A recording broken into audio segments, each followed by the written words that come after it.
രാവിലെ ബ്രേക്ക്ഫാസ്റ്റിന് പുട്ടാണ് ഉണ്ടാക്കുന്നത്. അപ്പോൾ ഈ പുട്ടുണ്ടാക്കുന്ന ഒരു നമ്മുടെ ഗോതമ്പൊടി മാത്രം വെച്ചിട്ടല്ല.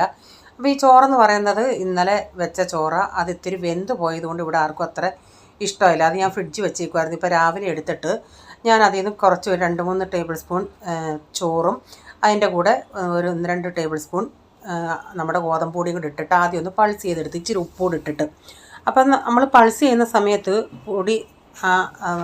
പൊടി ഒന്ന് കുഴഞ്ഞിരിക്കുകയാണെങ്കിൽ അതിൻ്റെ അകത്ത് കുറച്ചുകൂടെ ഡ്രൈ ഗോതമ്പൊടി ഇട്ട് കൊടുക്കണം. അതേസമയം ഡ്രൈ ആയിട്ട് കൂടുതലിരിക്കുകയാണെങ്കിൽ ഒരു ടേബിൾ സ്പൂൺ ചോറുകൂടി ഇട്ടിട്ട് ഇങ്ങനെ പൾസ് ചെയ്തെടുക്കണേ. അങ്ങനെ ഞാൻ എല്ലാം ഇങ്ങനെ നമുക്കറിയാമല്ലോ ഗോതമ്പിൻ്റെ പൊടിയുടെ നനവ്, അതുപോലെ എടുത്തിട്ടുണ്ട്. എന്നിട്ട് ഒരാൾക്ക് കടലക്കറി വേണമെന്ന് പറഞ്ഞു, കറി കൂട്ടി കഴിക്കണമെന്ന് പറഞ്ഞു. അപ്പോൾ ഇന്നത്തെ ഇത്തിരി കടലക്കറി ഉണ്ടായിരുന്നു, അത് കൂട്ടി ഒരാൾക്ക് കൊടുത്തു. പിന്നെ പഴം വേണ്ടിയവർക്ക് പഴം. കഴിച്ചാനാണെങ്കിൽ 2 സൈഡിലും തേങ്ങ ഇട്ട് മതി, അല്ലാതെ പഴം കൂട്ടിയും കഴിക്കാറില്ല. അതിൻ്റെ ഇടയ്ക്ക് ചായയൊക്കെ റെഡി ആയിരുന്നു, ചായയും കുടിക്കാൻ എല്ലാവർക്കും കൊടുത്തു.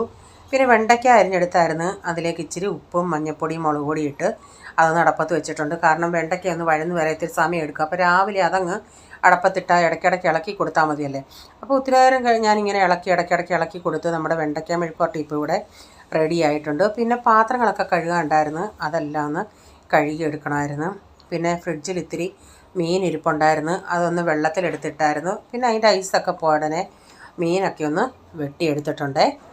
അതിൽ നിന്ന് കുറച്ചെടുത്ത് ഞാൻ മസാല പുരട്ടി വെച്ച് വറക്കാനായിട്ട്. അതിപ്പം ഞാൻ വറക്കുന്നില്ല, അത് മസാലയെല്ലാം പുരട്ടിയിട്ട് അങ്ങ് ഫ്രിഡ്ജിലെടുത്ത് വെക്കും. എന്നിട്ട് നാളെ എങ്ങാണം വറക്കും. ബാക്കി ഞാൻ മീൻ കറി വെക്കാനായിട്ട് എടുത്തു. അപ്പോൾ ചട്ടി വെച്ച് വെളിച്ചെണ്ണ ഒഴിച്ച് കടുക് ഉലുവയൊക്കെ ഇട്ടിട്ട് അതിലേക്ക് കറിവേപ്പില ഇട്ട് ഇഞ്ചി വെളുത്തുള്ളി ഇട്ട് വഴറ്റിയതിന് ശേഷം ആവശ്യത്തിനുള്ള മഞ്ഞൾപ്പൊടിയും മുളക് പൊടി ഇട്ട്, കാശ്മീരി മുളക് പൊടി മാത്രമേ ഞാൻ ചേർത്തുള്ളൂ. നന്നായി അതിൻ്റെ പച്ചമണം പോകുന്ന വരെ മസാലയൊന്നും മൂപ്പിച്ചെടുത്തിട്ട് അതിലേക്ക് പുളിവെള്ളം, ഉപ്പ് ഇതെല്ലാം ചേർത്തിട്ട് ഉലുവാപ്പൊടിയും ചേർത്ത് അരപ്പൊന്ന് ഇച്ചിരി ഒന്ന് തിള വരാറായതുകൊണ്ട് ഞാൻ മീനൂടെ പറക്കി ഇട്ട് കൊടുത്തിട്ടുണ്ട്. 10-15 മിനിറ്റ് കഴിയുമ്പോഴത്തേക്ക് നമ്മുടെ മീൻ കറിയൊക്കെ റെഡിയാകും. പിന്നെ ലാസ്റ്റിൽ ഇച്ചിരി വെളിച്ചെണ്ണയും കറിവേപ്പിലയും ഇട്ട് കൊടുത്താൽ മതി. അപ്പോൾ ഇവിടെ ഇപ്പം നമ്മുടെ മീനൊക്കെ ഒന്ന് വറ്റി വന്നായിരുന്നു. ഞാനപ്പോൾ അതിലേക്ക് വെളിച്ചെണ്ണയും കറിവേപ്പില ഇട്ട് കൊടുത്ത്. അപ്പോൾ ഈ വീഡിയോയുടെ ഫുള്ളായിട്ടുള്ള വീഡിയോ ആർക്കെങ്കിലും കാണാൻ താല്പര്യം ഉണ്ടെങ്കിൽ ഞാൻ ബിജീസ് കിച്ചൻ ചാനൽ വ്ളോഗിൽ ഇട്ടിട്ടുണ്ട്. അപ്പോൾ ഈ വീഡിയോയിലെ വിശേഷങ്ങൾ ഇതൊക്കെയായിരുന്നേ.